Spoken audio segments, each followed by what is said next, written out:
आज first year AHDP physiology subject और इसका जो सेकंड सेमेस्टर है उसका पहला लेसन हम जो आज डिलीवर करने जा रहे हैं, जिसमें है श्वसन संस्थान यानी कि रेस्पिरेटरी सिस्टम। रेस्पिरेटरी सिस्टम क्या है? मनुष्य भोजन एवं जल के बिना कुछ दिनों से लेकर कुछ सप्ताह तक जीवित रह सकता है, लेकिन बिना श्वसन क्रिया के जीवित नहीं रह सकता। यदि ये 3 से 6 मिनट तक भी रुक जाए तो प्राणी की मृत्यु हो जाती है। यानी कि बहुत ही इम्पोर्टेंट, ज़रूरी है सांस लेना जीवन के लिए। शरीर के ऊतकों, मुख्य रूप से हृदय एवं मस्तिष्क के ऊतकों को निरंतर ऑक्सीजन की ज़रूरत पड़ती है, जिसकी पूर्ति श्वसन क्रिया से होना आवश्यक है। यदि इसका अभाव हो जाए तो हृदय की गति, बीट जो है बंद हो जाती है, अथवा मस्तिष्क की तंत्रिकाएं निष्क्रिय हो जाती हैं, होने लग जाती हैं। इसलिए ऑक्सीजन को प्राणवायु कहा गया है। ऑक्सीजन के बगैर जिंदा नहीं रह सकते। Very very important system. इस ऑक्सीजन की पूर्ति श्वसन संस्थान की अपनी क्रियाओं से करता है। इसे समझने के लिए इसकी क्रिया विधि समझना जरूरी है, जो निम्न प्रकार से सुचारू रहती है। मैकेनिज्म ऑफ द रेस्पिरेशन, कैसे चलता है। श्वसन की क्रिया विधि को समझने के लिए सबसे पहले यह समझें कि जब भी किसी वायु से बंद उपकरण को भरते हैं तो वह बंद उपकरण भी दाब से फैलता है।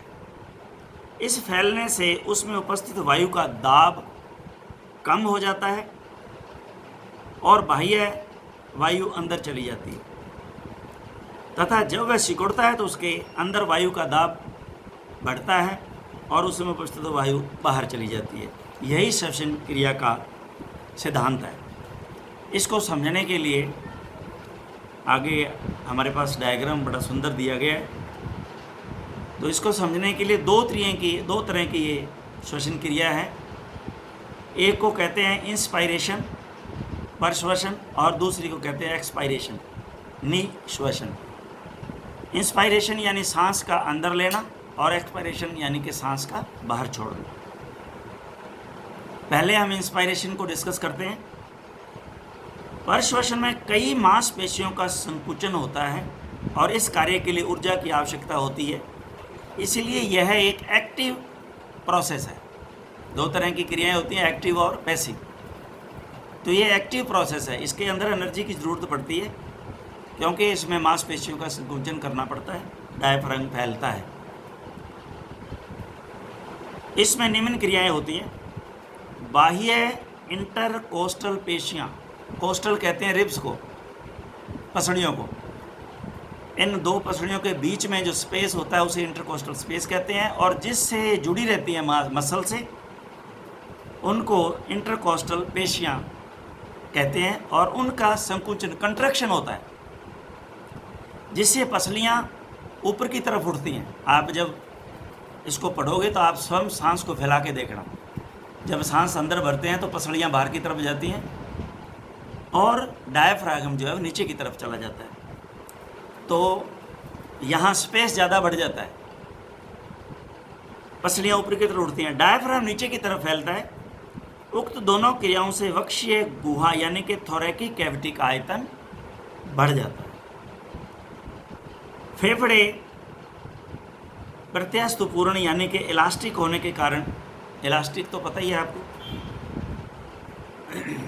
जो खिंचाव लेते हैं, रबड़ होती है इलास्टिक, जो खींच भी सकते हैं, उसको छोड़ भी सकते हैं। तो खींचने से उसका जो है आकार बढ़ जाता है और छोड़ने से वही आकार सेम ले लेती है। तो इसमें इलास्टिसिटी होती है, फेफड़ों में होने के कारण फैल जाते हैं, जिसमें अंतः फुफ्फुस आयतन यानी कि इंट्रापल्मोनरी वॉल्यूम भी बढ़ जाता है। लेकिन आयतन बढ़ने से इनका दाब यानी कि इंट्रापल्मोनरी प्रेशर कम हो जाता है, यानी कि करीब -1 मिलीमीटर mm पारा इतना इसका जो है वो दाब कम हो जाता है। जब दाब अंदर कम हो जाता है तो बाह्य वातावरण का दाब अधिक होने से वायु फेफड़ों में प्रवेश कर जाती है तथा तब तक जाती है जब तक प्रविष्ट होती है, तब तक कि बाह्य व आंतरिक वायु कोशों का दाब जो है वो बराबर नहीं हो जाए। इसे ही इंस्पायरेशन कहते हैं। अब निश्वसन यानी कि एक्सपायरेशन, आपने इस बात को समझा कि जब सांस अंदर लिया जाता है तो ये एक्टिव प्रोसेस है, जोर लगता है इसमें, थोड़ा सा मांसपेशियाँ संकुचित होती हैं और डायफ्रागम नीचे की तरफ जाता है तो इसमें कुछ क्रिया एनर्जी की ज़रूरत होती है, इसलिए एक्टिव पैसिव है, एक्टिव जो है वो प्रोसेस है। जैसे ही इसके अंदर फेफड़े जो है वो इलास्टिक होने के कारण थोरैकिक कैविटी का आकार जो है वो इंटरकोस्टल मसल के कंट्रैक्शन के कारण बढ़ता है, तो यहाँ पे जैसे ही इसका इंट्रापल्मोनरी वॉल्यूम अंदर जो है बढ़ता है, दबाव कम हो जाता है और बाहर जो दबाव वातावरण का ज़्यादा होता है तो बाहर से जो है वो वायु अंदर प्रवेश कर जाती है दाब के कारण। तो ये पूरा का पूरा हमने इंस्पायरेशन देखा। एक्सपायरेशन यह एक पैसिव क्रिया है, निष्क्रिय, इसमें कोई एनर्जी की आवश्यकता नहीं है, ये स्वतः ही है।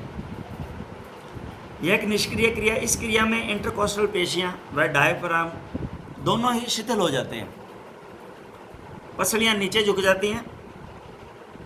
इन उक्त दोनों क्रियाओं से उदर गुहा व अंतः फुफ्फुसी आयतन कम हो जाता है, लेकिन वायु कोशों का दाब बढ़ जाता है, करीब +1 mm 12, और फेफड़ों में उपस्थित कार्बन डाइऑक्साइड गैस बाहर निकाल दी जाती है।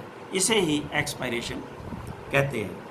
यहाँ एक डायग्राम जो है वो दिया गया है, इसको बड़े सुंदर तरीके से इसको समझाया गया है कि कैसे जो है डायफ्राम, देखो